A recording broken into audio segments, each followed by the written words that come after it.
నా పేరు సందీప్ అని. మా మామగారికి ఇంతకుముందు మహారాష్ట్రలో ఒకసారి టీహెచ్ఆర్ సర్జరీ అయ్యింది.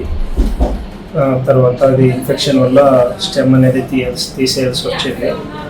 ఇక్కడ మళ్ళీ టీహెచ్ఆర్ సర్జరీ కోసం శ్రీనివాస్ కాసా సార్ దగ్గరికి వచ్చినాము. ఆయన మళ్ళీ కూర్చోబెట్టి డొనేషన్ చేసినారు. ఇది మళ్ళీ ఒకసారి చేయొచ్చు, ఆయన నడవగలుగుతారని కాన్ఫిడెన్స్ ఇచ్చినారు. తర్వాత మనం మండే రోజు అడ్మిట్ అయ్యి టీహెచ్ఆర్ సర్జరీ అనేది సక్సెస్ఫుల్గా చేశారు under guidance of Srinivas Kasa sir and team. So one has done good job. Thank you sir and thank you KIMS. Basavaraj ಅಂತ ನನ್ನ ಹೆಸರು. ಜೋಡಿಗಿ ತಾಲೂಕು, ಜಿಲ್ಲಾ ಗುಲ್ಬರ್ಗ. ಹೈದರಾಬಾದಲ್ಲಿ ಶ್ರೀನಿವಾಸ್ ಕಾಶೆ ಅಂತೇಳಿ ಡಾಕ್ಟರ್ ಹತ್ರ ನಾವು ಆಪರೇಷನ್ ಮಾಡ್ಕೊಂಡಿದ್ವಿ. ಚೆನ್ನಾಗಾಗಿದೆ. ನಡ್ಲಿಕ್ಕೆ ಬರ್ತಲ್ಲ. Thank you sir.